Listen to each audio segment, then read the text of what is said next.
आउज़ुबिल्लाहि मिनश्शैतानिर्रजीम बिस्मिल्लाहिर्रहमानिर्रहीम अल्लाहुम्मा सल्लि अला सय्यिदिना मुहम्मदिन व आलिहि व इतरतिहि बिदाद कुल्लि मलूमिल्ला का अस्तगफिरुल्लाहल्लज़ी ला इलाहा इल्ला हुवल हय्युल क़य्यूम व अतूबु इलैहि या हय्यु या क़य्यूम। नाज़रीन, आज का मेरा मौज़ू है एहतलाम। नाइटफॉल भी इसको कहते हैं। इसमें मरीज़ का चेहरा बेरौनक हो जाता है, भूख उसे नहीं लगती, निराल रहता है, परेशान रहता है, आँखों में हल्के हो जाते हैं। इसके जो भी असबाब हैं अभी आपके सामने स्क्रीन पे आ जाते हैं।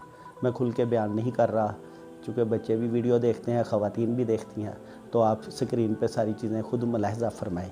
इसके लिए रूहानी इलाज बहुत अच्छा है। होम्योपैथी में इसकी बहुत अच्छी अद्वियात हैं। जब मरीज़ बिल्कुल सीधा फोम के ऊपर, मैट्रेस के ऊपर लेटता है, उससे भी उसको एहतलाम हो जाता है।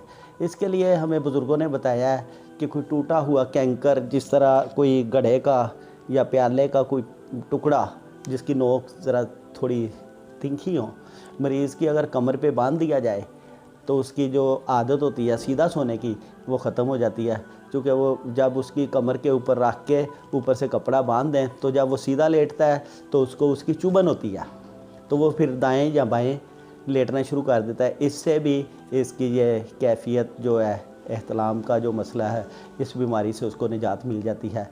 एक बहुत अच्छा नुस्खा है, उलमा ने बताया है कि अगर नाफ के ऐन और मीम जो बनानी है वो नाफ के अंदर से बना के रे नीचे डाल दी जाए तो इससे भी एहतलाम से निजात मिल जाती है।